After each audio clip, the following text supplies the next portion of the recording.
Sandrine Quétier était invitée dans l'émission Un dimanche à la campagne, ce dimanche 31 mars, sur France 2. L'animatrice a fondu en larmes lorsqu'elle a évoqué son enfance difficile et stricte. L'enfance peut laisser des traces parfois douloureuses.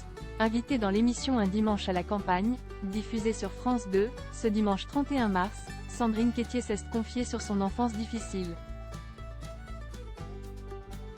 En l'évoquant, elle a même fondu en larmes devant le présentateur Frédéric Lopez et les deux autres invités, le chanteur Eddie de Préto et l'ancienne danseuse de l'Opéra de Paris, Aurélie Dupont.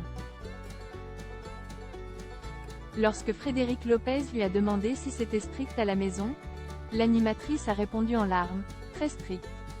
Papa, quand il me faisait réviser mes devoirs, ça ne rigolait pas. » Et a ajouté, « Je ne me sentais pas à la hauteur, j'imaginais que si je faisais les choses bien comme on me demandait, c'était comme ça qu'on pouvait être aimé. Donc oui, je me sentais décevante, pas intéressante et pleine de vide. »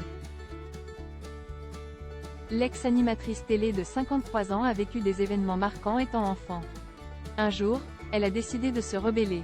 Dans Un dimanche à la campagne, elle a raconté.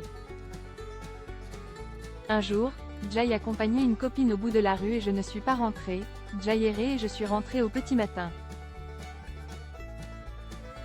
C'est en fuguant que la jeune fille d'alors a finalement été entendue par son père qui l'a laissée partir à Paris pour ses études. Un changement de vie radical.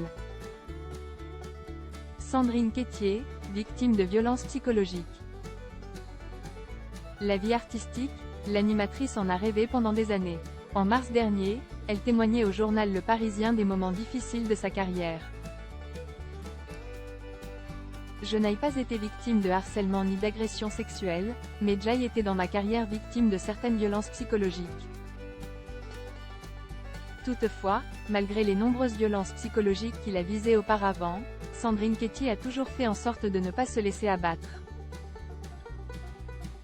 Je n'en ai pas souffert, je suis plutôt solide, a-t-elle assuré. Aujourd'hui, l'ancienne acolyte de Nikos Aliagas s'est épanouie dans sa vie d'artiste. Ce vendredi 29 mars, son tout premier album intitulé Hard to Follow est sorti dans les bacs.